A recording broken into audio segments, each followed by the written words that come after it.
Welcome today our topic is full verb sentences. आज का हमारा जो टॉपिक है वो फुल वर्ब सेंटेंसेज है। फुल वर्ब सेंटेंसेज क्या होते हैं? फुल वर्ब सेंटेंसेज वे होते हैं जिनमें हेल्पिंग वर्ब भी मेन वर्ब का काम कर रही होती है। इसमें हेल्पिंग वर्ब के बाद में मेन वर्ब का प्रयोग नहीं होता है। तो इस चैप्टर के अंतर्गत हम पढ़ेंगे हैज़, हैव और हैड का यूज। अब जैसे कि इसमें एक टॉपिक दिखा, मैंने एक एग्जांपल दिया है, ही हैज़ ए पेन। इसमें जो हैज़ है वही मेन वर्ब का काम कर रहा हुआ है और वही जो है हेल्पिंग वर्ब का काम कर रहा है। उसके पास एक पेन है, ही हैज़ ए पेन। अब सबसे पहले हम देखते हैं हैज़ का यूज। तो हैज़ का जो प्रयोग है वह ही, सी, इट और किसी भी सिंगुलर नाउन के साथ में किया जाता है। और उस समय इसका जो मीनिंग होता है फुल वर्ब सेंटेंस में वह होता है रखता है, पास है। किस सेंस में इसका प्रयोग किया जाता है? तो इसके एग्जांपल मैंने दिए हुए हैं। ही हैज़ ए पेन, उसके पास एक पेन है। शी हैज़ ए पेन, उसके पास एक पेन है। इट हैज़ 4 legs, इसके 4 टांगे। Ram has a car, Ram के पास एक कार है। इसी प्रकार देखिए हैव का भी यूज होता है, लेकिन हैव जो होता है वह प्लूरल नाउन के साथ या प्रोनाउन के साथ में इसका प्रयोग किया जाता है, लेकिन आई इसमें अपवाद होता है। मैंने लिखा है I, we, you, they and any plural noun के साथ में इसका प्रयोग किया जाता है। हिंदी रूपांतरण की बात करें तो हिंदी में इसका मीनिंग होता है रखते हैं, पास है। किस सेंस में इसका प्रयोग किया जाता है? इसका एग्जांपल देखें। आई हैव ए पेन, मेरे पास एक पेन है। वी हैव ए पेन, हमारे पास एक पेन है। यू हैव ए पेन, आपके पास एक पेन है, इत्यादि। अब बाकी एग्जांपल आप खुद देख लेंगे। हैड, हैड का प्रयोग पास्ट के सेंस में किया जाता है, अर्थात इसका मीनिंग होता है रखता था। हिंदी में इसका मीनिंग होता है रखता था, रखते थे, पास था, पास थे इत्यादि में। इसमें सबसे बड़ी बात यह है कि इसमें सब्जेक्ट के सिंगुलर और प्लूरल होने की कोई टर्म्स कंडीशन नहीं है। यह सभी के साथ में प्रयोग किया जाता है। जैसे कि I, we, you, they, he, she, it या कोई भी नाम सिंगुलर हो या प्लूरल हो जो सब्जेक्ट के रूप में इस्तेमाल किया जा रहा हो, इसका प्रयोग, हैड का प्रयोग उन सभी के साथ में किया जाता है। एग्जाम्पल देख लेते हैं। ही हैड ए पेन, उसके पास एक पेन था। यहाँ पे जो ही है वह सिंगुलर है। और उसके बाद बात करें तो देखिए आई के साथ भी हैड आ रहा है और वी के साथ भी हैड का प्रयोग किया जा रहा है। आई हैड ए पेन, मेरे पास एक पेन था। वी हैड ए पेन, और हमारे पास एक पेन था। उसके बाद मैंने इसकी काफ़ी प्रैक्टिस दी हुई है, आप भी प्रैक्टिस देख लेंगे। इस प्रैक्टिस के आंसर की भी मैंने नीचे दी हुई है, ये यहाँ पे आंसर की है। उसके बाद ये कुछ सेंटेंसेज हैं, जैसे कि मैंने उसे जाते हुए देखा। आई सा हिम गो और गोइंग, दोनों ही क्रिया यहाँ पे सही है। उसने अपना काम पूरा करके मेरा काम किया। Having finished his work, he did my work. To abuse other is bad, दूसरों को गाली देना बुरी बात है। ये तो मैंने पहले इसलिए लिखा हुआ है ताकि समय बच सके।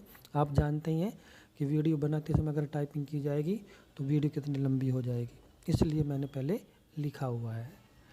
उसके बाद अगर जैसे कि थंबनेल में आपने देखा था, एक ही जो सिंपल इंटरेस्ट का जो फार्मूला होता है उसी से इसके जो बाकी बचे हुए फार्मूले हैं उसको बनाया जा सकता है। सिंपल इंटरेस्ट का हमारे पास फार्मूला होता है simple interest is equal to principal into rate into time upon 100। अब अगर हम इसका अगला फार्मूला बनाएंगे तो देखिए जो 100 है इसको सिंपल इंटरेस्ट से मल्टीप्लाई कर देंगे। सिंपल इंटरेस्ट से मल्टीप्लाई करने पर, क्रॉस मल्टीप्लाई करने पर ये इस प्रकार से बनेगा simple interest into 100 is equal to principal into rate into time. अब इनको अगर डिवाइड में लिखेंगे तो इस प्रकार से लिखा जाएगा simple interest into rate, simple interest into 100 upon principal into rate into time. अब हमें प्रिंसिपल का फार्मूला चाहिए तो प्रिंसिपल को बाहर निकाल देंगे, बराबर से इधर ले आएंगे तो हमारे पास क्या बच जाएगा simple interest into 100 upon rate into time. अब अगर रेट की बात करें तो ऊपर से हम इंटू से नीचे से रेट निकाल लेंगे, प्रिंसिपल रेट की जगह पर आ जाएगा। इसी प्रकार से टाइम की बात करें तो प्रिंसिपल टाइम बाहर आ जाएगा और नीचे बच जाएगा प्रिंसिपल इंटू रेट। ऊपर जो सिंपल इंटरेस्ट इंटू 100 है इसको आपने नहीं छेड़ना, क्योंकि जो भी कुछ हमें ज्ञात करना होता है वो अपोन में जो दिया है उसको निकालेंगे, उसकी जगह पर जो दिया हुआ है उसको हम रख देंगे। उसके बाद हमारी ये इंस्टीट्यूट है एडवांस्ड एकेडमिक ट्यूशन सेंटर, इसका जो एड्रेस है वो है near public health office opposite Krishna library major market Gurgaon road Pataudi. ये हमारा कॉन्टैक्ट नंबर है। और हमारे इंस्टीट्यूट की जो सेलेंट फीचर्स है, जो मुख्य विशेषताएं हैं, वो है हम हिंदी से अंग्रेजी बनाना सिखाते हैं, इंग्लिश स्पीकिंग भी कराते हैं, अप्लाइड ग्रामर सिखाते हैं, कंपोजिशन और क्रिएटिव राइटिंग जैसे कि जो एग्ज़ाम में आती है, जैसे कि पैराग्राफ है, लेटर है, नोटिस है, एट्सेट्रा। ऐसी बहुत सी कंपोजिशन से होती है, क्रिएटिव राइटिंग से होती है। सब्जेक्टिव इंग्लिश भी कराते हैं और English grammar for competitive test. I mean to say कि जो कंपटीशन टेस्ट के अंदर जो ग्रामर आती है वो भी हम कराते हैं। लेकिन ये टॉपिक जो है हम जो है दिसंबर या जनवरी में स्टार्ट करें। English grammar for competition test का जो टॉपिक है इसको हम जनवरी में या दिसंबर में शुरू करेंगे। अभी फ़िलहाल English grammar for competitive test की सुविधा ये दिसंबर जनवरी में उपलब्ध हो पाएगी। उसके बाद सब्जेक्टिव मैथ भी कराते हैं।